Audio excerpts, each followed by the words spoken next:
Couple of minutes here, we'll get going. Oh, like we're there. All right, council, I'll call the virtual city council meeting for June 15th to order. And before we call the roll, I'll ask Stephanie if she'll please read the virtual meeting ground rules. All right, thank you. Please make sure the name shown at the bottom of your video view is the name you would like the mayor to use. You can change this by right-clicking on the three dots in the upper corner of your video view and clicking Rename. If you have an unstable internet connection, please also connect through the phone. That will allow you to continue to participate even if you lose internet connection. If you call in after you have joined on video, click the arrow between mute and video, and there is a button for switch to phone audio. Clicking this button provides a participant ID. Please call in with the participant ID, as then your phone is associated with your video. Everyone will be muted until a designated comment period. And when the mayor asks for comments, if you raise your virtual hand, he will call on you and you will be unmuted. To virtually raise your hand, click on participants and then click on raise hand. If you are participating by phone only, press *9 to raise your hand. All right, roll call. Brent Gary. Here. Richard Bloom. He's here. Here. Fred Brink. Here. Good evening, everyone. Gail Brown. Rich Buell. Here. David Fetto. Here. Kate Moran. Present. John Smart. Okay, perfect. Thank you, council. And as John requested to work through the Pledge of Allegiance, I am going to ask John to lead us in the Pledge of Allegiance. So John, if you'd give us just a few seconds to have Stephanie mute everybody, we will turn it over to you, sir. Thank you.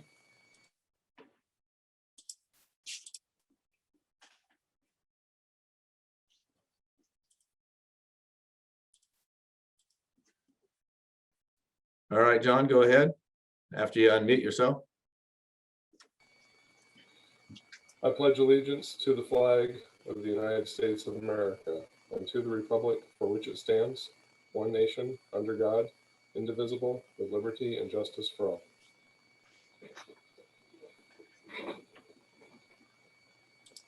Thank you, John. Okay, council, the agenda is before you. May I have a motion to approve the agenda as presented this evening? Mr. Mayor, I move to approve the agenda as presented. Second. I have a motion and a second. All in favor, say aye. Aye. Opposed, like sign.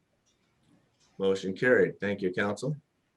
Presentations this evening. We have one presentation. Tonight's presentation is a proclamation that was approved at our last city council meeting. So I will read this proclamation. Whereas President Abraham Lincoln signed the Emancipation Proclamation declaring the enslaved people in the Confederate territory free as of January 1st, 1863, paving the way for the passing of the 13th Amendment, which formally abolished the institution of slavery in the United States of America. And whereas news of the Emancipation Proclamation was delayed for some 2.5 years to June 19th, 1865 in Galveston, Texas, where Union General Gordon Granger read General Order Number 3, announcing the total abolishment of slavery.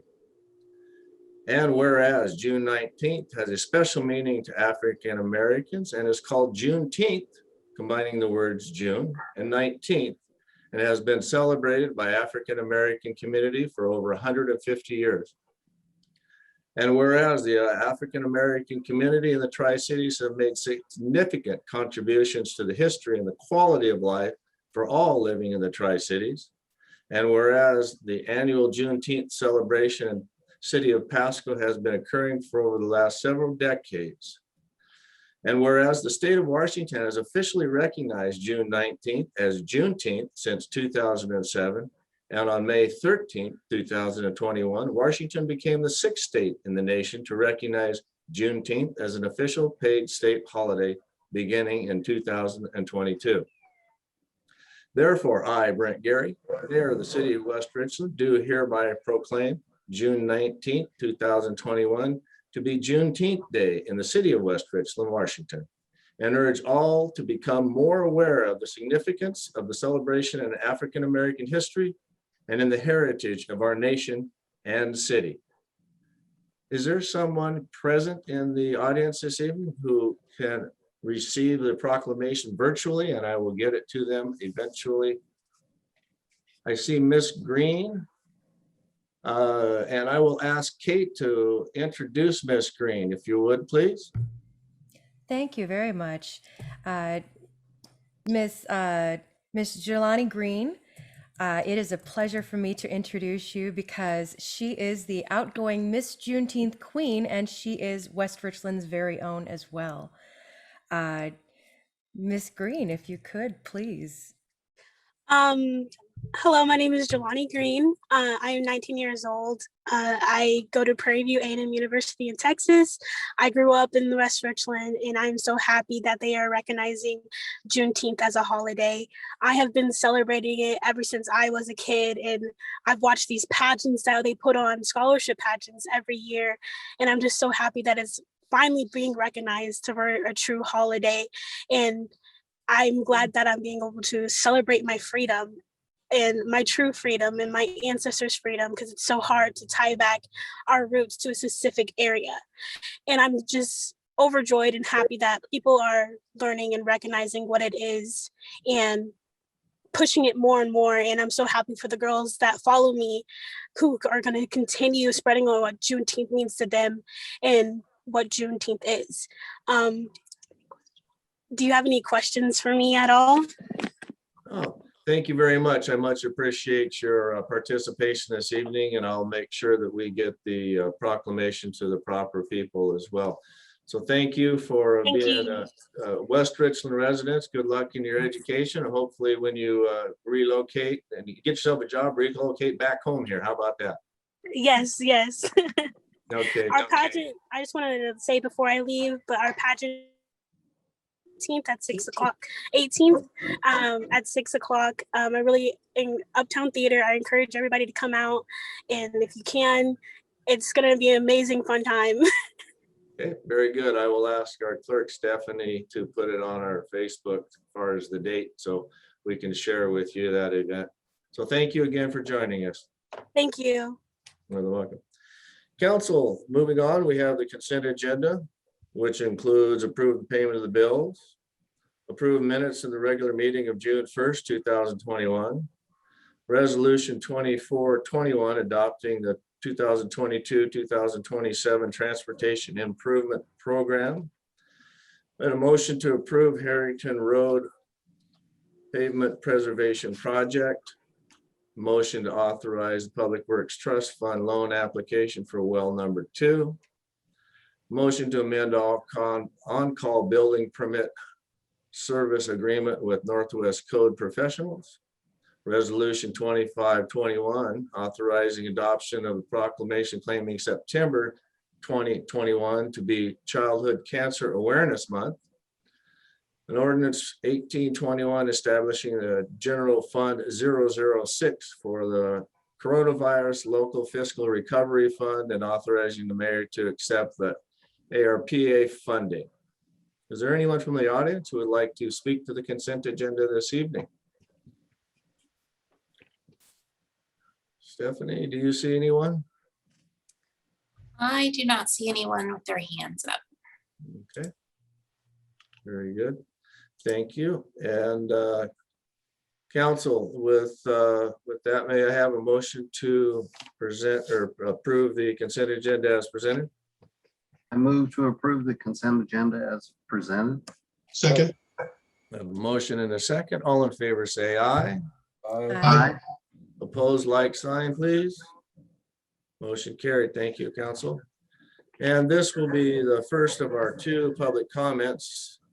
If you'd like to make comments to items not on the agenda this evening, if you raise your virtual hand or star 9, Stephanie will recognize you and you could address council this evening. See anyone, Stephanie? I do not. And just as a reminder, so the bottom of your video view would be the raise hand option, or sometimes it can be found in the participants menu. Thank you for that clarification. Seeing anyone? I do not. Okay, very good. Thank you. We'll move on to ordinances, resolutions, and motions and public hearings. 8A and B are a public hearing and a resolution vacating a utility easement for Hayden Homes. Alicia is with us this evening for the presentation of the staff report. Alicia, thank you. Hi. We have a sewer easement vacation that's been the property owner. There's two property owners. Hayden Homes owns one of the parcels, and then SSR Investments owns the other property. They're right adjacent to each other, and the sewer easement, if you look in your exhibit map, goes right through both of those parcels. The addresses are 3822 King Drive.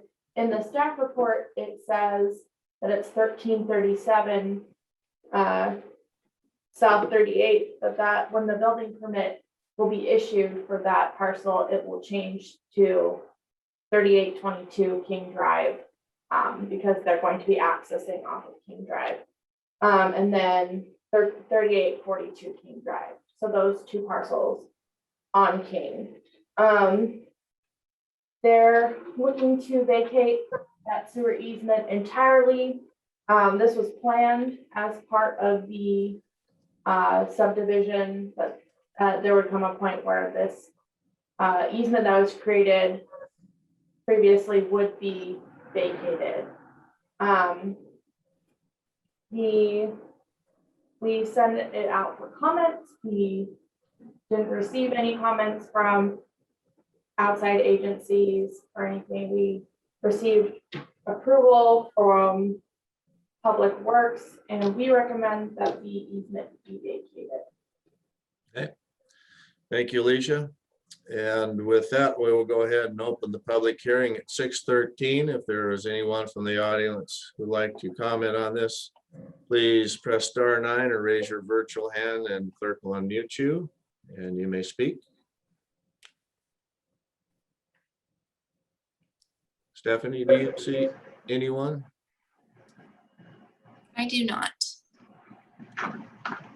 With that, I will close the public hearing at 6:14.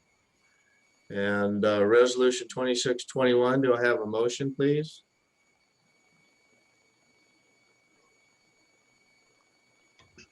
Mr. Mayor, I will move to pass resolution 2621, authorizing the vacation of a portion of the 20-foot in width utility easement for file Victor Alpha Charlie Alpha 001-2021. I'll second that. I have a motion and a second. Council, any questions of Alicia or Eric? Mr. Mr. Mayor? Bloom? So I guess I'd like to clarify, was the easement ever used and we rerouted the sewer? So Councilmember Bloom, that's the original sewer line that cut down through the valley for Bird Hill. And so with this plat, it was relocated to the street out to 38th. And so the line that's through that section where you're vacating has been basically vacated in place. And So just abandoned in place for the line rerouted. Okay. yeah, Had to dig back in the archives of Mr. Slade there to find that one. So Councilman Smart? Yeah, and a follow-up on that same question that that was the question I had, but in addition to that, are there any obligations of the city to remove any infrastructure there, or we can just abandon it in place? I think what I just heard was that there was already a sewer line there at one time. so yes, there's a sewer main that was there. It was abandoned in place with the developer. The developer did not remove it when they relocated it. So the pipes are still capped and underground, 8-10 feet down. No obligation on the city's part to do anything further? Nope, this is part of the agreement for us to vacate the easement, is that it's going to be abandoned in place. Okay, yep, sounds good. I noticed in the Google Earth view, you could see disturbed soil. Yeah, which was very nice to have included in the report. Thank you. Councilmember Moran. Yes, thank you. A follow-up on that question is, so the city is also not at any liability if there is any issue when they do decide, if they decide to dig up that piping, correct? I'm going to defer to Bronson. You guys are getting.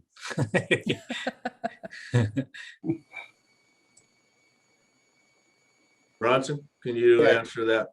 Oh,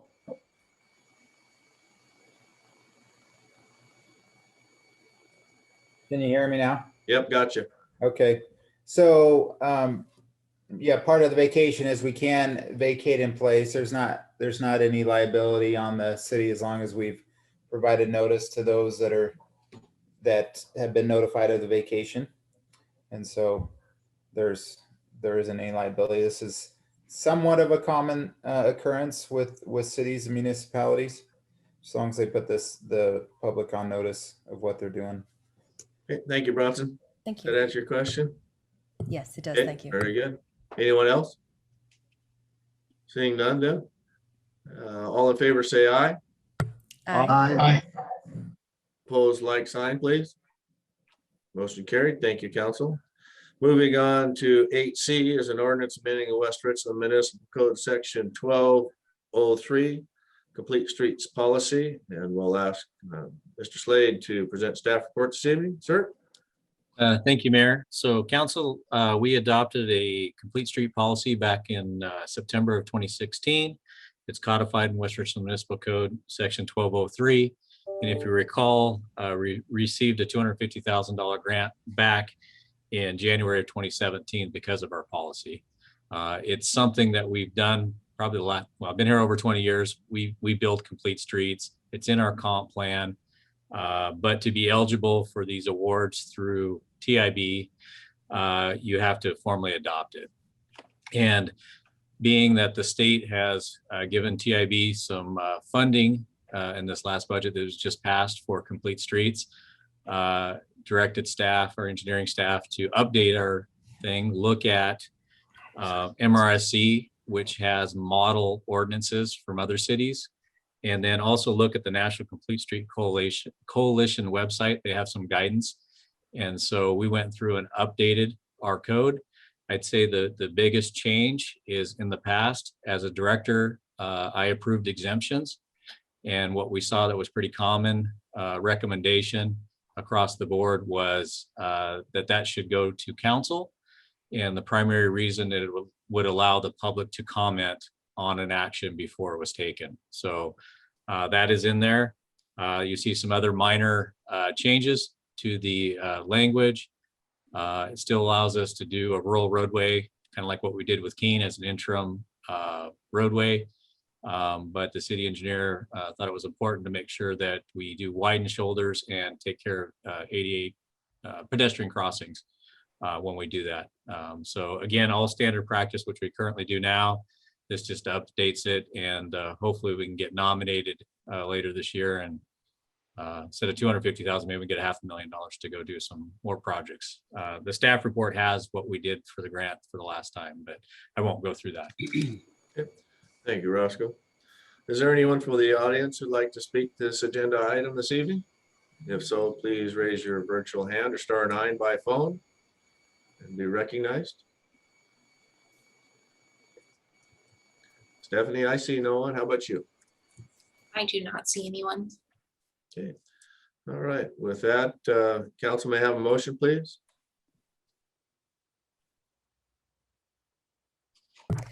I move to adopt ordinance 19-21, amending West Richland Municipal Code 12.03, Complete Streets Policy. Second. I have a second from Councilman Buell. And questions of Roscoe? Anyone, council? Okay, seeing no one. All in favor, say aye. Aye. Opposed, like sign, please. Motion carried. Thank you, council. We have no unfinished business this evening, nor do we have any new business. So this is the time for citizen public comment, our second on the agenda today. If you would wish to provide comment to the council, please raise your virtual hand or star 9 by phone and be recognized.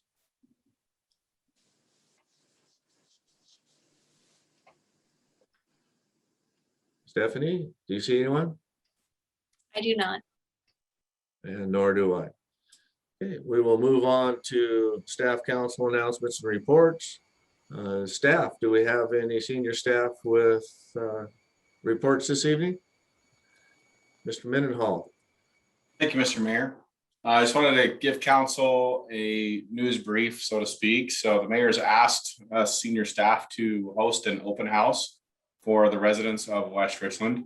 So on July 15th at the Libby Middle School from 5 to 7:30, planning staff will be presenting the parks plan. Finance will be there too, discussing, of course, money.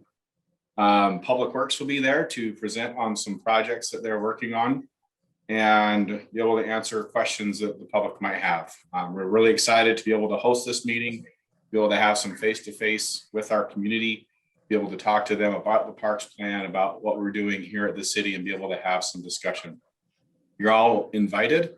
And again, that's July 15th at Leona Libby Middle School from 5 to 7:30 p.m. Okay.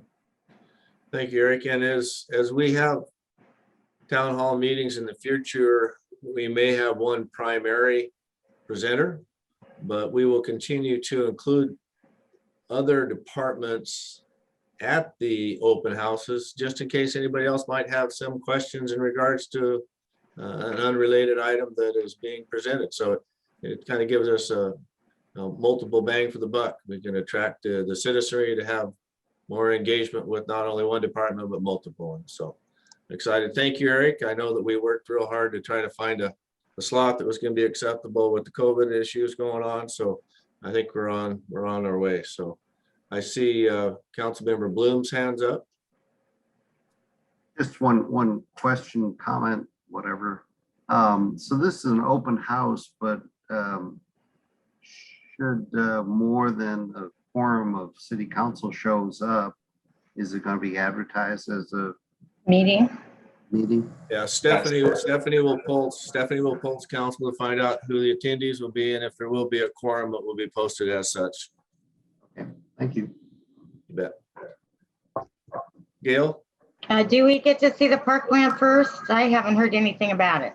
We haven't had the park plan laid out yet through the Parks Department. So this is a discussion of the public of what we would like, what they might want to see, have a discussion with them as we move forward. So this is just a phase one of many meetings of putting this park plan together. Yeah, we reached out, we had the survey, we've gathered information from the survey. I provided that information to council last year after the survey was completed, but we really haven't been able to meet with the public yet to go over some of the findings, be able to get more information from them in person, and that's what this is. So before I bring anything to the council, it's pretty premature at this time. This is still information gathering. Once that's done, I'll take it to the Parks Board and get a recommendation and then bring that to the council. Thank you, Eric. Does that answer your question, Gail? Yeah. Perfect. Okay. Sweet. Any other, let's see, Councilman Smart. Yeah, so Mr. Mayor, and on this town hall or public meeting, what's the format again? Will it be a single presenter on stage at a time, or is it more of an arena thing where you go from booth to booth and talk to the various departments?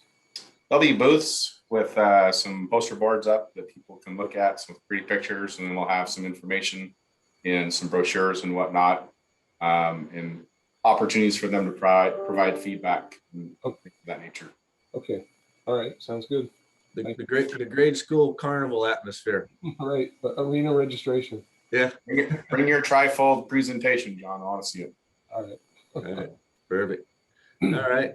Any other staff this evening? Chief, Roscoe, nobody? Okay. Perfect.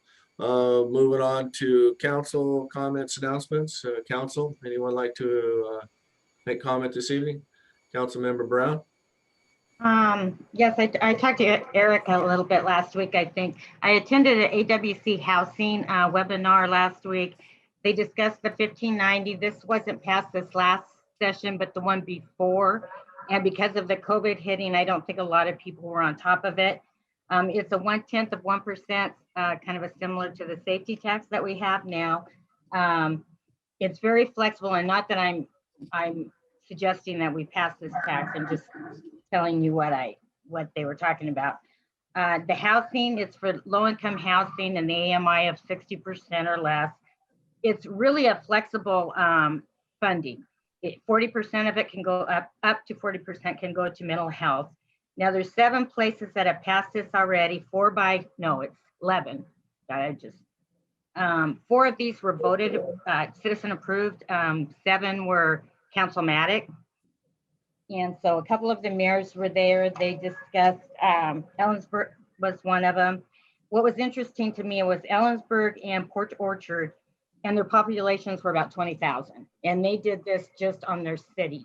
Typically, it's better to do it with the county. You get more funds collected as long as it's going out where you want it. But these were smaller communities. And then Jefferson County, which is a small county, did this as a councilmatic issue. But they're going in as far as looking at these aging in place people that they can put roofs on their house just to save the homes for the affordable market, so that they've not gone to such that they have to bulldoze them.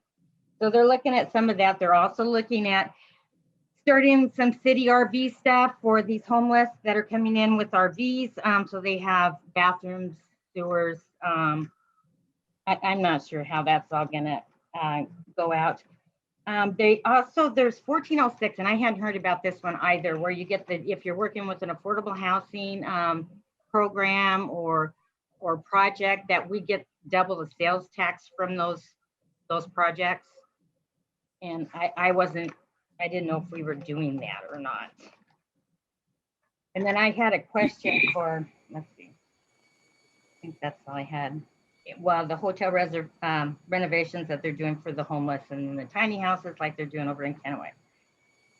Roscoe, I saw that you had this loan that you're putting in for, I thought you said this was a $12 million project, but you just got 4 here. Is it 4 or is it? Is that which you talking about, the agenda item for the well 2? I just thought he had said 12. Public Works Trust Fund loan tonight? Okay. Yeah. Oh, that's 4. No, the well 2 is 3.3 million. Okay. The way it's worded, it's up to 3.3. There's a pretty hefty contingency in there, but given the time frame we need to put it together, I left it at 3.3 in the staff report.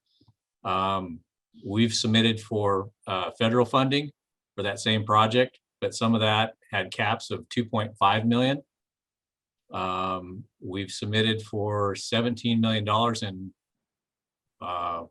water line replacement. So I'm not sure the 12 million, Gail. What you were talking about? Yeah, I don't remember a $12 million project. Okay. I would just ask again that we can have some kind of workshop on our infrastructure and all this growth, and because I'm just I don't know where everything's at as far as our water, and I don't even know where our sewer plant. I think it's supposed to be better shape, just so we can get a handle on this. I mean, yeah, so working with the utility committee, we're doing an update to the water system plan, sewer system plan, Gail, on that. So it's coming. It's coming with an update. And then Eric, I had a question for you. Do we have an official housing assessment for the city, or are we just, working off what we got in the comp plan and what our zoning is? We don't have an official housing plan for the city, no. Housing assessment. Housing assessment. I'll look and see if one has been done and get back to you. Okay, thanks. Okay. Councilman Bloom? I've been working with Selena over the discussion we had last council meeting relative to long-term care. As I said before, you know, I'm nothing personal, Gail, but I may be the oldest person on council now. But You don't have to say sorry to me. That's a compliment, Gail. That's a That's what I compliment. thought. But so I've been pulling the string on cost and suggested that possibly the proposal that was suggested at the last council meeting and the council has gotten some details on is not the best option for many people. Obviously, the state proposal, which is a unlimited 0.58% tax on your payroll, is definitely not amenable, especially if you aren't going to work for 10 more years and qualify to get the plan.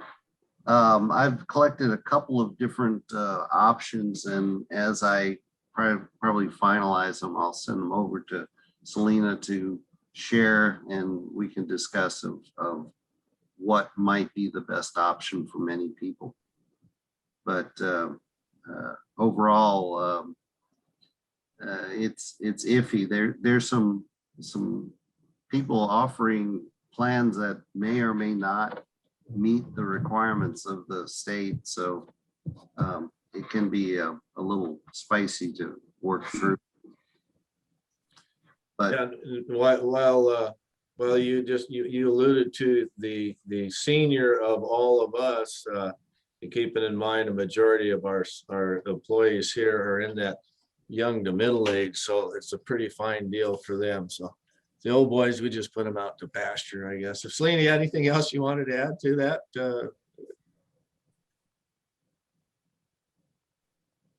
No, I appreciate everything that he sent in, you know, and just because something works for certain people, I appreciate every option that we can show everybody. There's a finite amount of time to resolve this, so let's just get everything we can and get it out to everybody possible.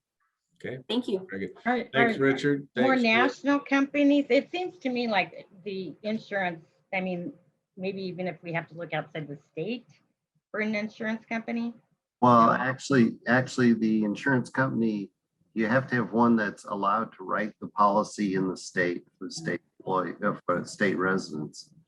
And you know, they're actually, I've shared the listing with Selena, but you know, it all comes down to actuarial tables. They know when you're going to die. They know when you're going to get infirmed and things of that nature on average, and they all calculate it out so that they don't lose money. But you know, there are some options, especially there's some that are tied to life insurance that are another option for some people. It all depends on what your overall plan in life is. Second to that, had a very interesting transit board meeting last Thursday. I assume the county commissioners will get over my calling them hostage takers. But I think Mr. Torelli from Kennewick made the best comment of what city in their right mind would propose to cut their budget by 18% without knowing its impacts. And that's what's being asked by the county commissioners. But like the cities, we're seeing a lot of, you know, the item where we established the ARPA funding fund. You know, there's a lot of federal money flowing at transit as well. And, you know, there's a possibility of a tax holiday for transit, but long-term funding, why would you ever shoot yourself in the foot by cutting your budget by 18%. It's kind of far-fetched, but they're just trying to placiate individuals over on the Franklin County Commission. So Transit is planning on a in-person meeting next July. Is the city planning on that? Question.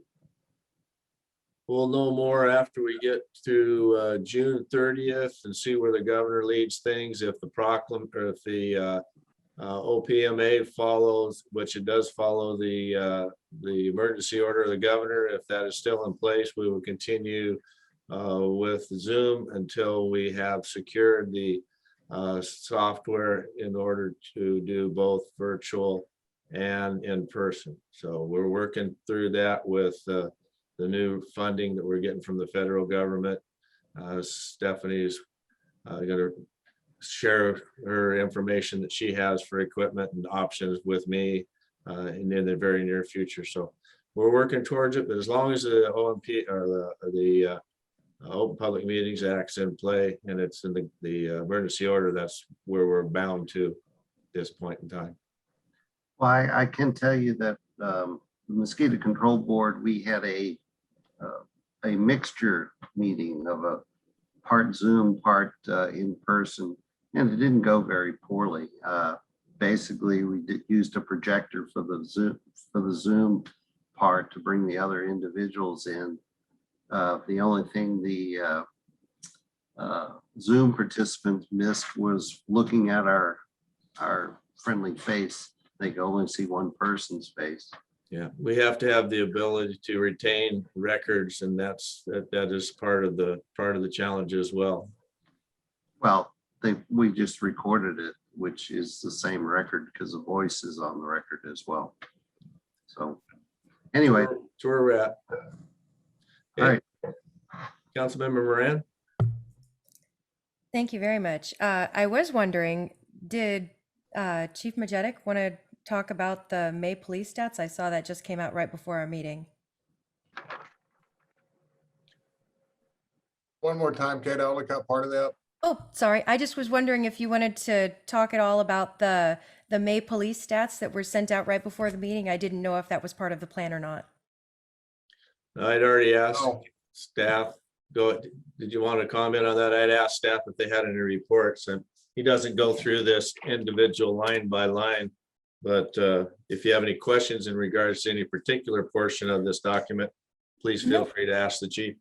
No, I just appreciate getting it. I did want to just first mention that I also was in the audience of the BFT meeting, and I appreciate Council Members Bloom ability to maintain his cool under the pressure of hearing such unique individuals and their opinions. I don't know if it was during the meeting or afterwards that I had spoken with someone that said that I don't think that the county commissioners would appreciate very much us getting rid of one of their roads just because we have only seen one car on their road at a time.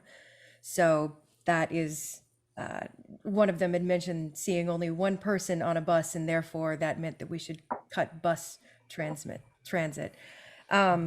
I would like to speak briefly just a little bit more about Juneteenth.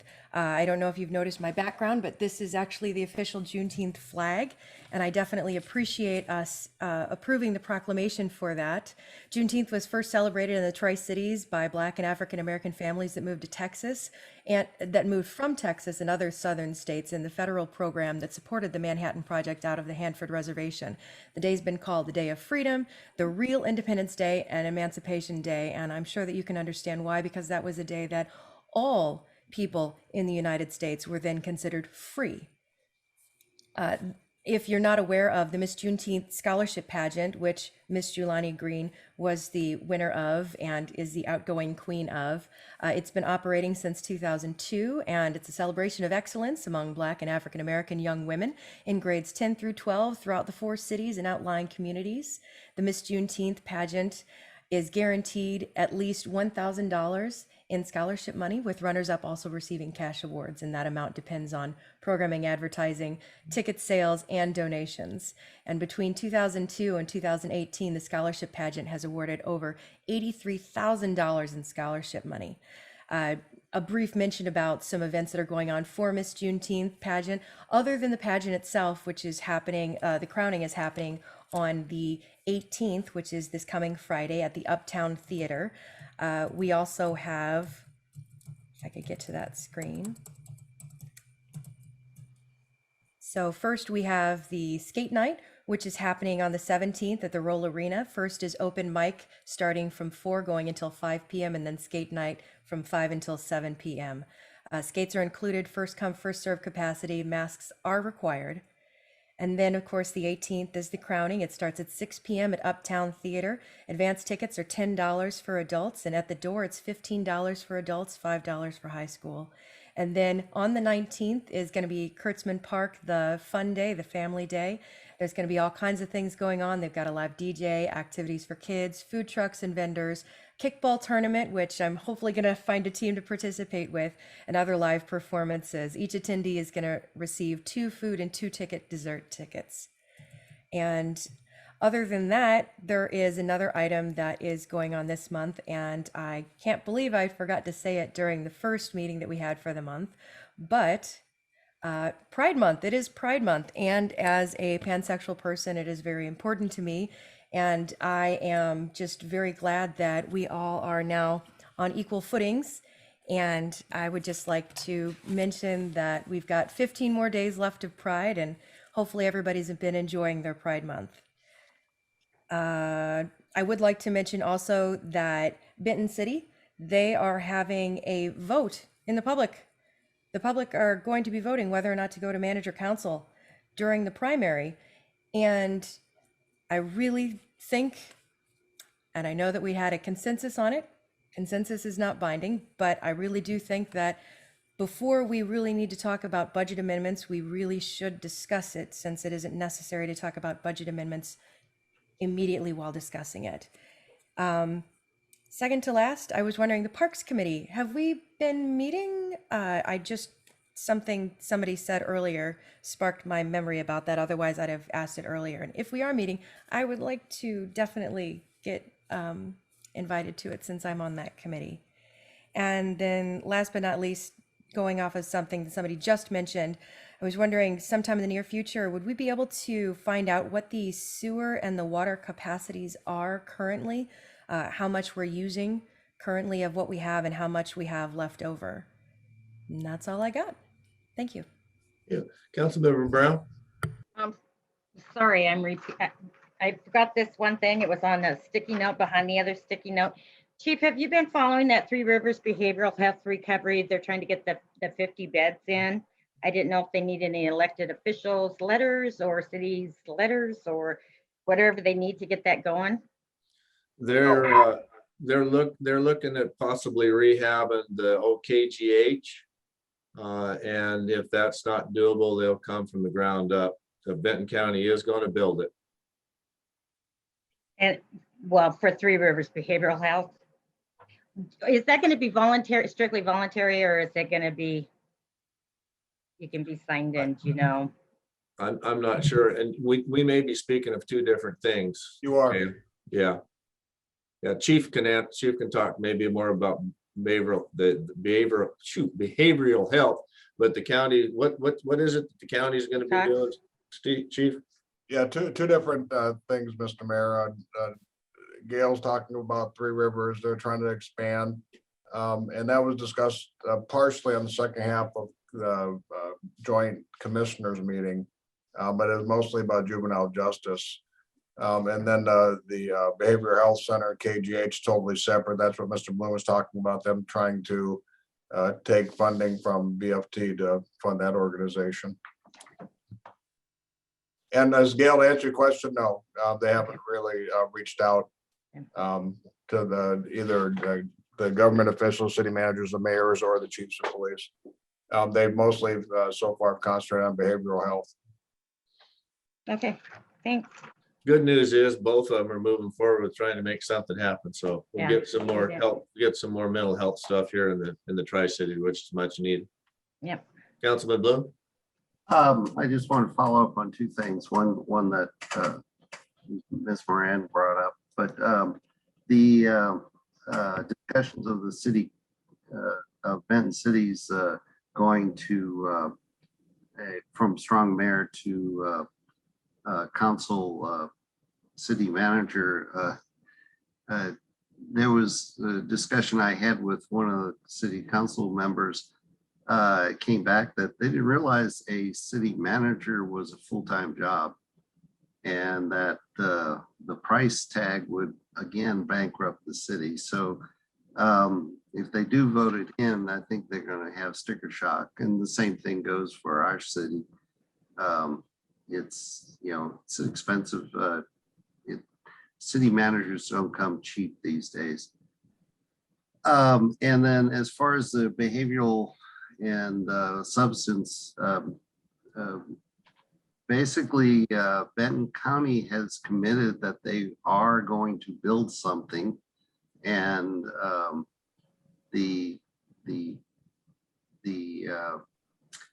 they're looking at the structural feasibility of basically buying the old Kennewick General Hospital and refurbishing it. It appears they have adequate funding to do that activity. And what they're looking at is operating funding. And it's not clear, they have the authority to just implement a 1/10 of a cent tax on everyone, sales tax, which would generate approximately $9 million a year to operate that facility. I have no clue. They haven't talked. There was a discussion at the meeting of one of the participants in that evolution, and said that there are other forms of funding, but I have no idea what kind of budget such a facility would need. Is 9 million too much, too little? You know, I don't know. Yeah, I had lunch with Jared on Friday, and we didn't get into the details of M&O. They're doing an analysis right now, the OKGH, to determine whether it's feasible or not. If it comes back that it's not, they do have property located and identified, the Dis County property, to build a facility from the ground up. So they're making headway, but I didn't get into the details of the M&O. But that just as part of the overall big picture is, it's a little early, but the city, I mean, the county commissioners by code don't have to go to the voters to add the sales tax for this. They could just implement it. They just want to use this as an opportunity to reduce transit, which to me is kind of absurd. Yeah. Regardless of which way it goes with the transit fund, Benton County is moving forward with it, with or without the love of transit money. So you're you didn't strike any nerves. They got pretty thick skin. They've been beat up before, so you're off the hook there, Councilman Bloom. Okay. All right, Mr. Mayor Pro Tem Brink, sir. Thank you, Mr. Mayor.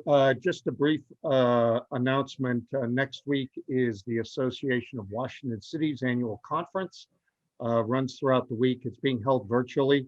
I just wanted to let everyone know, in case they're interested, General James Mattis is going to be one of the speakers there. And it's always nice to hear what General Mattis has to say, being his ties to the local community.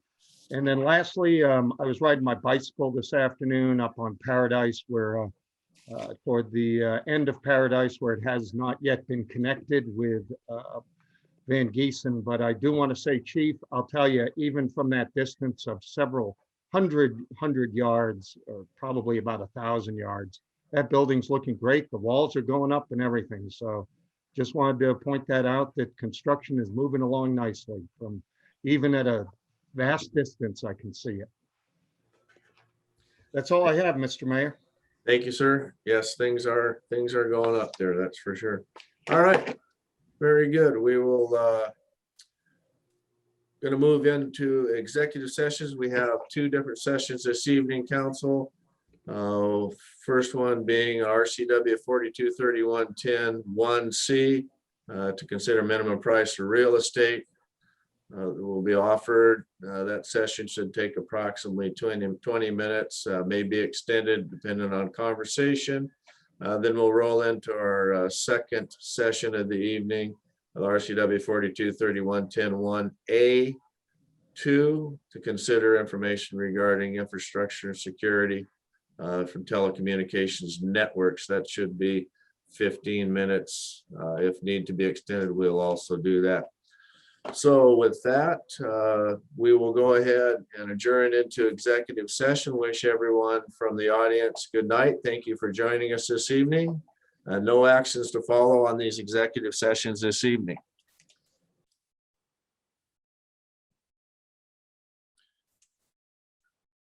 We will be extending the executive session for 10 additional minutes, so ending at 7:20 or 7:23.